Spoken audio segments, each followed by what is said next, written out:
రేవంత్ రెడ్డి ప్రభుత్వం కూలిపోతుందన్న విజయసాయిరెడ్డిపై మధుయాష్కి ఆగ్రహం వ్యక్తం చేశారు. జగన్ విజయసాయిరెడ్డిలు జైలు పక్షులు బెయిల్పై తిరుగుతున్నారని విమర్శించారు. దమ్ముంటే పార్టీ పేరులో వైఎస్ఆర్ తొలగించాలని మధుయాష్కి సవాల్ విసిరారు. రవీంద్ర భారతిలో అవుట్సోర్సింగ్ ఉద్యోగుల జేఏసీ ఆత్మీయ సభకు కోదండరాం మధుయాష్కి హాజరయ్యారు. గత ప్రభుత్వంలో అవుట్సోర్సింగ్ ఉద్యోగులపై వివక్ష చూపించారని చెప్పారు కోదండరాం. దళితుల కింద వెట్టి చాకిరీ చేస్తూ ఆత్మగౌరవాన్ని చంపుకుంటున్నారని, సమాన పనికి సమాన వేతనం చెల్లించాలని కోదండరాం కోరారు. రేవంత్ రెడ్డిపై బీఆర్ఎస్ నేతలు పిచ్చెక్కినట్లు మాట్లాడుతున్నారని, కేసీఆర్ ఫ్యామిలీ అవినీతి ఆధారాలతో నిరూపిస్తామన్నారు యాష్కి. రాజ్యాంగబద్ధంగా నియమింపబడ్డ ముఖ్యమంత్రి పైన రేవంత్ రెడ్డి గారి పైన మొన్ననేమో వాళ్ళ పార్టీ నాయకుడు బీఆర్ఎస్ పార్టీ నాయకుడు కల్వకుంట్ల తారక రామారావు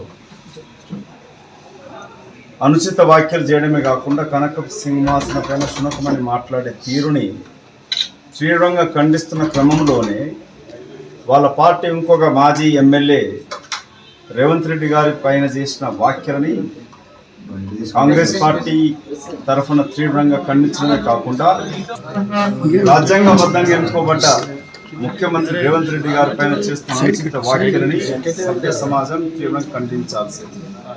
గతంలో ముఖ్యమంత్రిగా ఉంటూ కేసీఆర్ వాడిన భాషని అందరూ గమనించడం, మీ అధికారం పోయిందని గుర్తుంచుకోండి. విజయసాయి రెడ్డి వైఎస్ఆర్సీపీ నాయకుడు కాంగ్రెస్ పార్టీ పైన దుమ్మెత్తి పోస్తూ వైఎస్ఆర్ అనే పేరు ఎక్కడికి వచ్చింది రాబోయే? వైఎస్ రాజశేఖర రెడ్డి గారు కీర్తిశేషుడు, కాంగ్రెస్ పార్టీ అగ్ర నాయకుడు. తన రాజకీయ జీవితం కూడా కాంగ్రెస్ పార్టీతోనే ప్రారంభించింది. ముఖ్యమంత్రిగా ఎదిగింది కూడా కాంగ్రెస్ పార్టీలోనే. చనిపోయేంత వరకు కాంగ్రెస్ పార్టీతోనే ఉన్నాడు. ఇవాళ వైఎస్ఆర్ పేరు పెట్టుకున్న మీరు సన్నాసులారా, మీకు ధైర్యం దమ్ము ఉంటే వైఎస్ఆర్ పేరు తీసేసుకొని మీ జగనన్న పేరు పెట్టుకో. నువ్వు ఒక జైలు పక్షివి, ఇద్దరు జైలు బర్డ్స్ మీరు, మీ ముఖ్యమంత్రి అండ్ నువ్వు.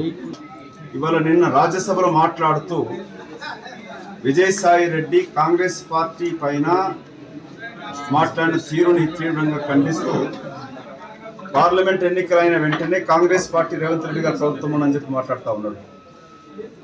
మీకు దమ్ము ధైర్యం సత్తా ఉంటే చేసి చూపి, ప్రయత్నం చేసి చూపి.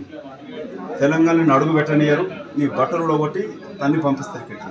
పార్లమెంట్ సభ్యుడిగా ఉన్నావు కాబట్టి సంస్కారంతో మాట్లాడు. ప్రజలతో ఎన్నుకోబడ్డ తెలంగాణ ప్రభుత్వాన్ని, రేవంత్ రెడ్డి గారి ప్రభుత్వాన్ని, కాంగ్రెస్ పార్టీ ప్రభుత్వాన్ని కూలదోష కుట్ర చేస్తే మాత్రం ఈ తెలంగాణ సమాజం, తెలంగాణ ప్రజలు కాంగ్రెస్ పార్టీ ఊరుకోదని హెచ్చరిస్తా ఉన్నాం. విజయసాయి రెడ్డి ఇంకా నువ్వు బెయిల్ మీద తిరుగుతున్నావు.